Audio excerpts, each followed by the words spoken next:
Let the music make you dance.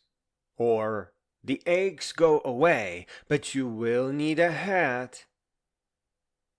Don't hold the dumbbells too tightly or your hands will hurt. And the body aches go away after a week or so, and nobody ever remembers them. But working out is non-stop. How can you work out non-stop when you can barely lift 10 times? You first have to move for an hour with 3-pound dumbbells. That's how you prepare your body. And that is indeed pretty achievable. Then you slowly start mixing in the 5-pound dumbbells until you can work out with them non-stop. You need to perform standing dumbbell exercises. They are pretty easy to guess, and one after another. When biceps get tired, you switch to your shoulders. And this is where it gets complicated, because you can't just stand there lifting. You need to dance. That form of movement converts the 6 muscle exercise into a full body exercise. You get legs, abdominals, biceps, shoulders, and they all fill in the correct sequence. You always look nice and never misshapen. Your music has to be on the slow end, and that almost always means 90s country. So y'all all might as well get yourselves cowgirl hats. Those overhead lamps are too much. Fresh, neat songs are not optional, and you have to hit every beat. This is how you enter a dance trance, kind of like driving home after work. But you can't have distractions all over. Your first workout should be 3 minutes long, non-stop lifting. That was pretty tough for me. Dancing a full song with dumbbells may be challenging. But your stay at the gym should be 30 minutes at least. So you repeat your 3-minute workout. Before you know it, you will be able to cycle standing dumbbell exercises for 15 minutes non-stop. You can go higher in weight for more muscle or double in time for fat burn. Working your way up to that hour is pretty mathematical. You can use an interval timer or start by jogging with dumbbells. And once you are dancing with 3 or 5-pound dumbbells, you are in. You go from training to workout. Lift light, but not so light that you can lift more, and never lift so much that you are forced to stop during your hour.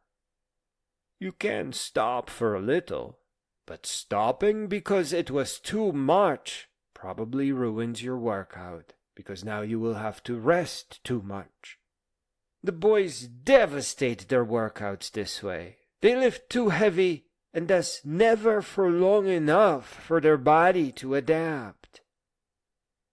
It is important for you to understand that fitness is not optional, even though life makes it seem that way. Without it, we prematurely age, and our bodies don't just wither, but deform.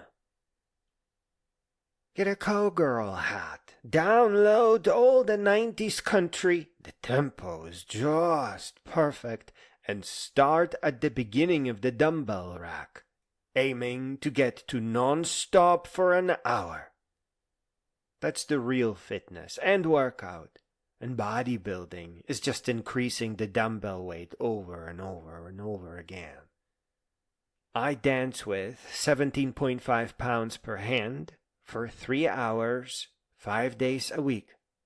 That is a nice, low impact, and safe bodybuilding endeavor. Lastly, when you get overwhelmed and must stop, that is not failure. That is data. That is your maximum duration. Now you need to know how long you must rest to do your maximum again. That's your rest period. Fill your 30 minutes or hour with work, rest sequences, and watch your rest periods slowly shorten as your body adapts. Precisely like a jogger, you gain endurance to move for an hour non-stop.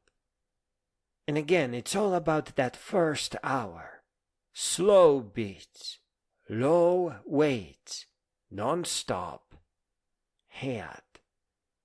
It's where you go from training to a workout, to actually working out.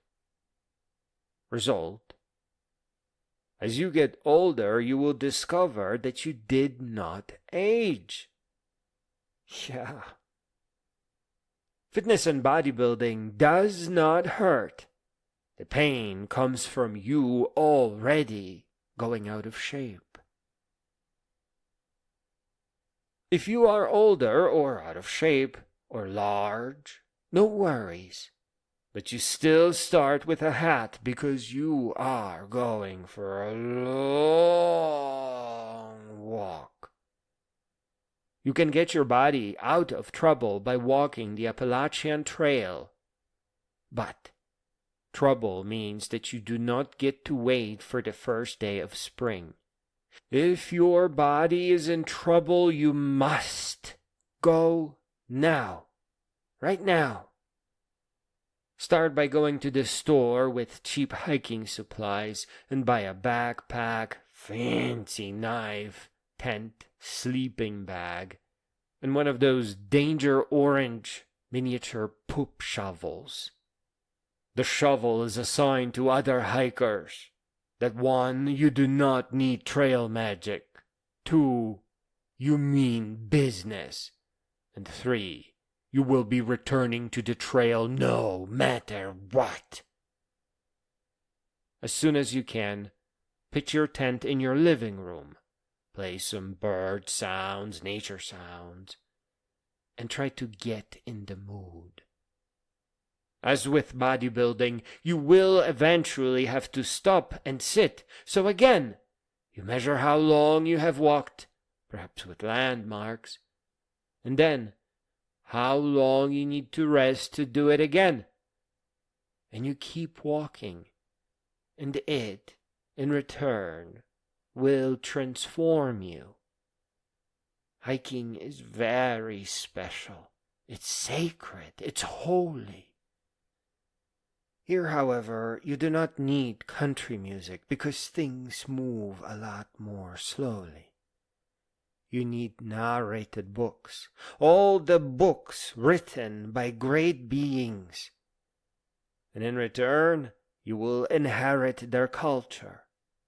Life will become a lot less scary.